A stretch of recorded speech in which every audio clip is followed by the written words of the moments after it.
September 24th, 2015. Mina, Saudi Arabia. Two massive crowds of pilgrims collide at the intersection of streets 204 and 223. Within minutes, bodies begin piling up. The temperature that day exceeds 104 degrees Fahrenheit. Pilgrims are crushed, suffocated, trampled. By nightfall, the streets are lined with the dead. The Associated Press counted over 2,400 bodies. Saudi Arabia announced a different number, 769. They never updated it. No investigation was ever released to the public. To understand how 2,000 people can die in a single afternoon, and a government can pretend it did not happen, you have to understand something deeper about the Hajj. Because this is not just a pilgrimage. It is a $12 billion industry, and Saudi Arabia is the only seller. But we will get to the cover-up. First, let us talk about what Hajj costs before you even leave home.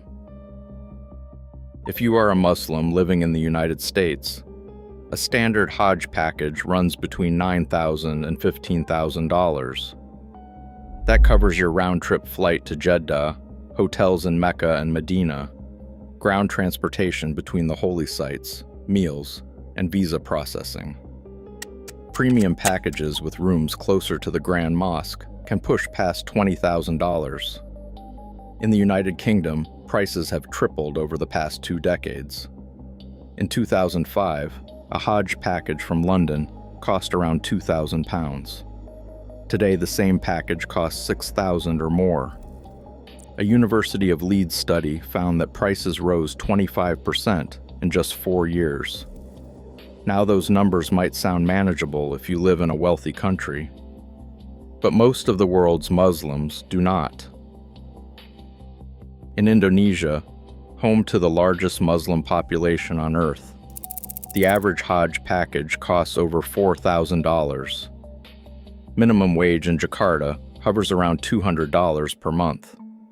That means a working-class Indonesian would need to save nearly 2 full years of income just to afford the trip.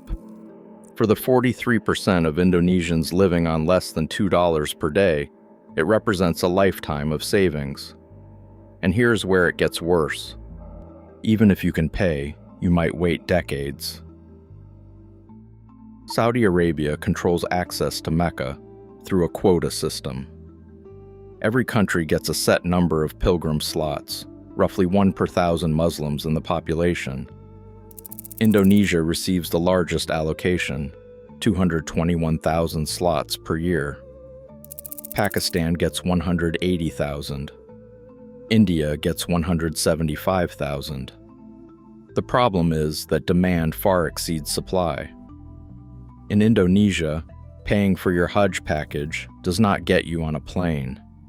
It gets you on a waiting list. And depending on which province you live in, that list stretches between 12 and 43 years. That's not an exaggeration. In South Sulawesi province, a Muslim who registers today might not complete the pilgrimage until 2068. Many people who sign up will die before their number comes up. Their payment sits in a government-controlled fund for decades, earning interest that never reaches them. Similar systems exist across the Muslim world. Pakistan uses a lottery. India runs state-level sub-quotas.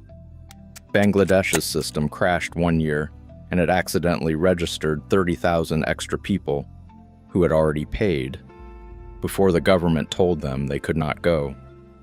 So you have millions of Muslims paying years in advance, waiting decades for a slot that may never come, while their money sits in government accounts. And who benefits from all of this? Saudi Arabia. The pilgrimage generates an estimated $12 billion every year for the Saudi economy. Hotels in Mecca charge premium rates during Hajj season. Transportation companies, food vendors, and tour operators all take their cut. As part of Vision 2030, Saudi Arabia's plan to diversify beyond oil, the kingdom aims to increase religious tourism to 30 million visitors annually. More pilgrims mean more revenue, but it also means more pressure on an already dangerous system. And that brings us back to September 2015. The Mina stampede wasn't an accident that came out of nowhere. The same ritual area had seen deadly crushes for decades. In 1990, 1,426 pilgrims died in a tunnel when ventilation failed and temperatures inside became unsurvivable. In 2006, 360 more died. Every few years, the same story repeats, and every time, Saudi officials deflect blame. After the 2015 disaster, the governor of Mecca province blamed the crush on pilgrims with African nationalities, who allegedly walked in the wrong direction. Critics pointed to reports that roads had been closed to accommodate a royal convoy. Neither explanation was ever verified, because Saudi Arabia never released an investigation. An anthropologist at the London School of Economics put it this way: there is no accountability. Officials in the kingdom avoid responsibility, in part by citing the Islamic belief that anyone who dies during Hajj goes directly to paradise. And the deaths keep coming. In 2024, temperatures during the pilgrimage reached 120 degrees Fahrenheit. Pilgrims collapsed on the streets around the Grand Mosque. Medical teams were overwhelmed. By the time Saudi authorities released a final count, over 1,300 people had died from heat exposure. Saudi Arabia's health minister blamed 83% of those deaths on unauthorized pilgrims who had entered the country without proper Hajj visas. But who were these people?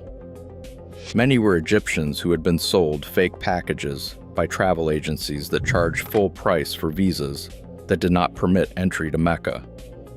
When they arrived, they had no hotels to return to, no buses to escape the heat, no medical support.